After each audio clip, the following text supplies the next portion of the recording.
The march of time.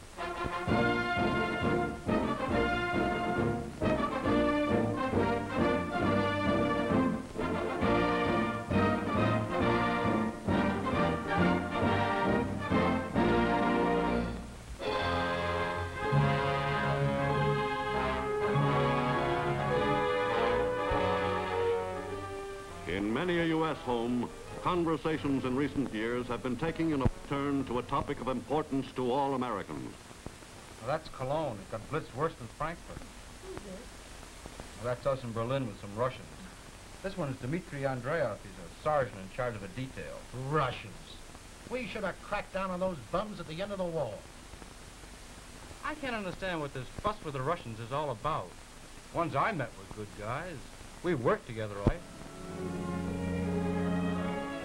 Today, millions of Americans are preoccupied with the shift of events abroad in post-war years, which has turned many of them from admiration of Russia as a wartime ally to profound moral disapproval and fear of it as an ambitious and predatory rival power. Everywhere I have been in the world, in Europe, in Asia, one thing is clear. The Soviet Union has proved again and again that it cannot be trusted. While Russia continues her aggressive attitude toward free nations, world peace, your peace and mine, will hang very precariously in the balance. Though most Americans today clearly recognize the danger in the critical foreign situation, many find it hard to understand all the issues and points of conflict.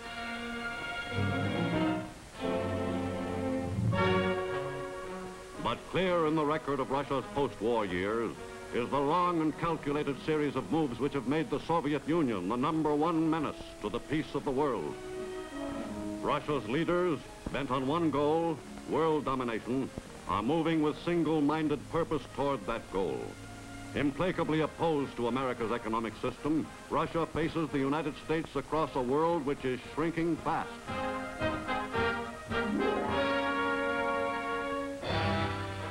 Swiftly and firmly, she has now expanded her sphere of influence to an area which covers half the earth.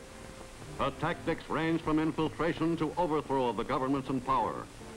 But everywhere she penetrates, the result sought is exactly the same. In the Orient, Korea is a center of trouble. Northern Korea, which was placed under Russian rule at the end of the war, is administered by a communist government under strict Soviet control. Korean heavy industry centered in the Soviet zone is of special interest to the Russians, who give the Korean industrialists frequent advice on how to operate. Losing no opportunity to ingratiate themselves, the Russians are doing their best to win over the North Koreans.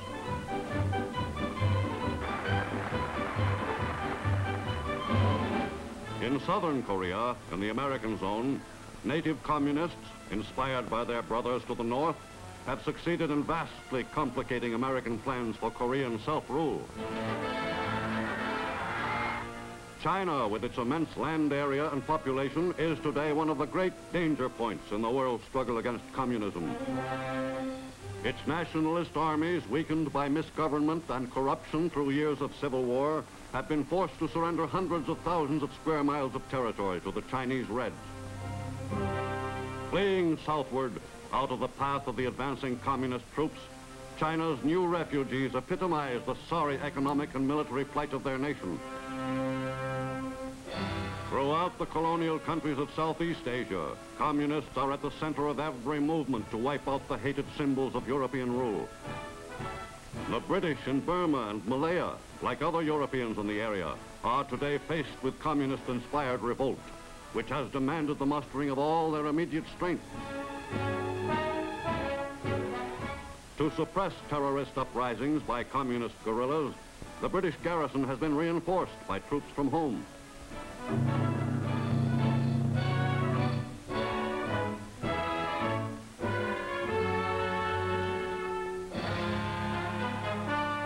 In the Middle East also, strategically one of the most important centers in the world, no opportunity to aggravate unrest is being neglected by the Reds. fostering Arab separatist movements and intensifying internal strife, communists are working tirelessly to make the British position untenable. With an eye on the Middle East's rich stores of oil, Russia is today agitating against American influence as well, for she is sharply aware of both the British and the American stake in the area's immense oil reserves. In the eastern Mediterranean, Russia still maneuvers to gain control of the Dardanelles, while in nearby Greece, their puppets strengthen the rebel forces led by Greek communist Markos Vapiatis in the bitter three-year-old civil war. Behind the Iron Curtain in Eastern Europe, Russia's authority is unchallenged in countries like once proud Poland, where the Soviet technique of conquest put a communist regime into power and then stamped out all opposition. Poland's army, once largely anti-communist, was taken over by the new regime, and along with German prisoners was marched off to the task of clearing up the ruins of war. Under Soviet rule, Poland, still dazed from the destruction it suffered during the war, has little hope for the future. Helpless victims of Russia's world ambitions, the Polish people are today struggling against tremendous odds for the chance to live. Unhappy Czechoslovakia, forced to surrender its freedom for the second time in 10 years, is today completely under the subjugation of Soviet Russia. The communist government, headed by Premier Clement Gottwald, is merely a mouthpiece for Moscow. With the Russians consolidating their gains in Eastern Europe, the legendary Danube, long linked with the ageless flow of European history, was again to play an international role. On its banks in Belgrade, the Russian satellite nation's top communist leaders, like Anna Pauker of Romania, joined Andrei Vyshinsky, Moscow's traveling troublemaker, in the Danubian Conference of 1948. With 7 communist nations outvoting the US, England, and France, Russia won control of the Danube for Eastern Europe. But in all Europe, there is no more crucial point of conflict than Germany. Jealously excluding entry into its sector, Russia rules Eastern Germany as a police state. With all of Germany in armed camp, the Soviet blockade of Berlin, an attempt to cut off supplies for the city's western zones, came perilously close to starting another world war. But the British and American airlift running the blockade thwarted for a time the Kremlin's policy of belligerent bluffing.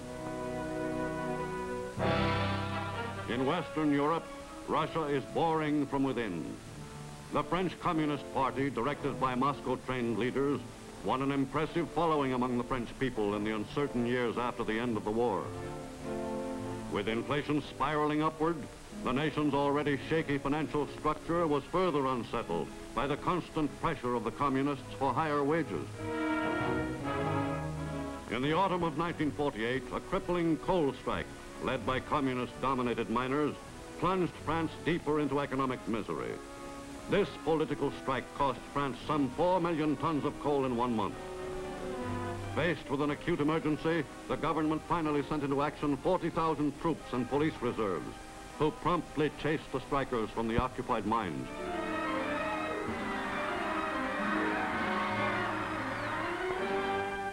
But France's political and economic future remained far from settled.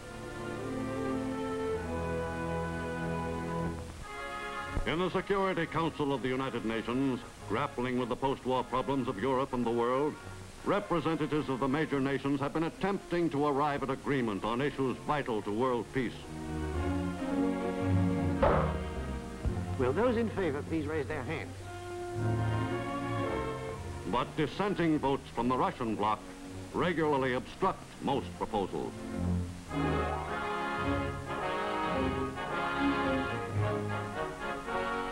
Another attempted solution ends in stalemate, and another meeting is concluded in a familiar way.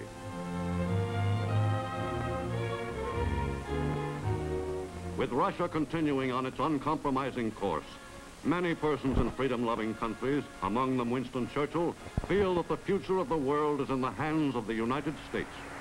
Nothing stands between Europe today and complete subjugation, the communist tyranny, but the atomic bomb in American possession. Of one thing I am quite sure, that if the United States were to consent, in reliance upon any paper agreement, to destroy the stocks of atomic bombs which they have accumulated, they would be guilty of murdering human freedom and of committing suicide themselves. I have not always been wrong. Some feel that the situation should be resolved at once. Oh, something ought to be done about it. Well, sure something has to be done. What? I don't know. My cousin Harry was saying last night he thinks the only thing to do is drop a big bunch of atom bombs over Russia fast. Well, maybe that's the only thing they'd understand. But though no responsible American advocates attack on Russia, today America, by a massive rearmament program based on a speedy reconstruction of its once mighty Air Force and by a new peacetime conscription program, has already demonstrated that in a world of continuing Soviet provocation, the nation's defense will no longer be neglected. But many clear-thinking Americans feel that armaments alone are not the answer.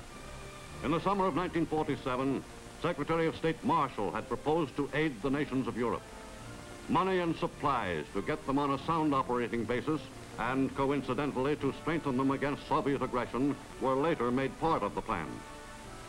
The first appropriation was $5 billion, and the Economic Cooperation Administration was set up in Washington with a staff of economists stationed throughout the world. Its chief was automotive industrialist Paul Hoffman. From the day he became head of ECA, Hoffman made urgent trips to Europe for first-hand views of the situation. As ECA administrator, Hoffman is responsible for the amounts each nation is allocated. Not only must American aid be dispersed for maximum immediate effect, but also with a long-range goal of making the aided nations eventually self-sufficient. Few men have ever borne a heavier responsibility. In Paris, Hoffman's principal aide is Averell Harriman, former U.S. ambassador to Great Britain and Russia, now special representative for ECA in all Europe. First order of business for Administrator Hoffman is a meeting with his 16 division chiefs for European countries to discuss the principal objectives of the program and each nation's special problems. In France, as in other nations on his itinerary, Hoffman follows up his fact-finding research into the country's needs by consultations with government leaders.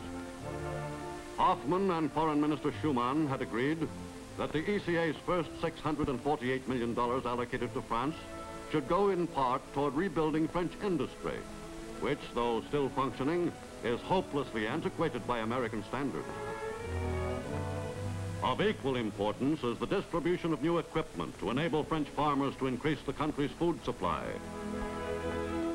Though the soil of France is richer and better tilled than any in Europe, ECA's agronomists are helping farmers plan for more thorough mechanization.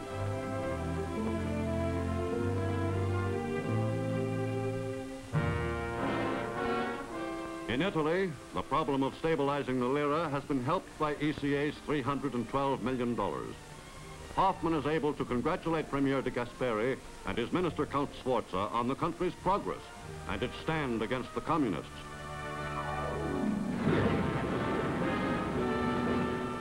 An important stop on Administrator Hoffman's rounds of Europe is Western Germany, whose recovery Russia is interested in preventing.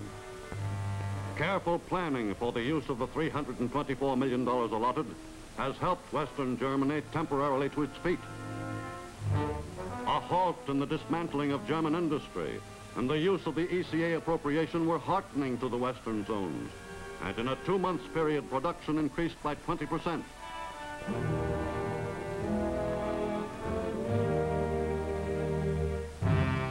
Toward the end of his most recent tour of inspection in Europe, Administrator Hoffman is greatly encouraged to discover that Europe is slowly but surely edging back towards economic health. The preliminary $597 million allotted to the United Kingdom were a desperately needed help in raising England's production and its export trade, vital to Britain's salvation. Hoffman is informed by Britain's Chancellor of the Exchequer, Sir Stafford Cripps, that much of the allotment had been earmarked for financing new construction and the modernization of Britain's industries.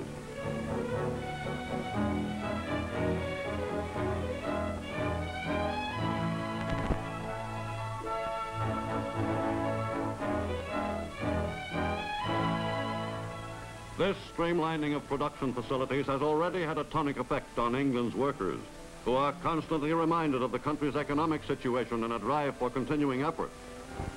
And Canada and America lent us money. But, well, you know how it is. When you borrow, you've got to pay back. And in any case, you can't go on living on someone else's money forever. Today, America can hope that Europe may soon be off relief. More and more, ECA plans to concentrate on furnishing such machinery and equipment as will effect a permanent recovery. We must face the facts.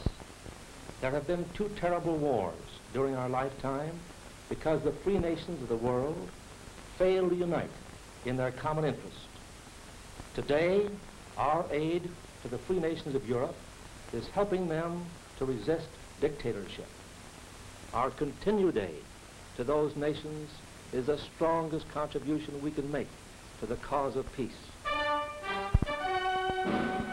Across the world, China nears collapse. ECA's Lapham mission fights to revitalize a country long debilitated and torn by civil war. ECA, realizing the Chinese people's plight, seeks to transform its $275 million appropriation into quick, direct assistance. The immediate needs of the people take precedence over long-range plans.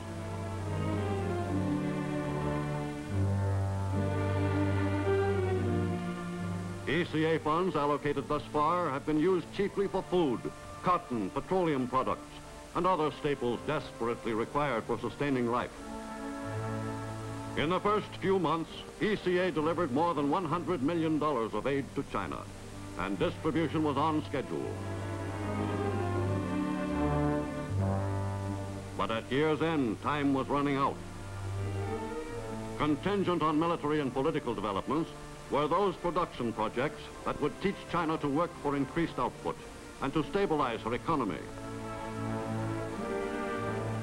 With millions of her people on the brink of starvation, China, to survive, must step up her production of food. This had been a basic plan of ECA. In the United States, with the return to office of the president under whose administration ECA was created, the world is notified that the battle against Russian aggression will go on with no break in continuity and along the bipartisan lines already laid down. And across the nation, American industry, with the wholehearted cooperation of organized labor, stands ready to produce in ever-growing quantities the tools and equipment which, on the economic front, will bolster free nations in their answer to Stalin. Time marches on.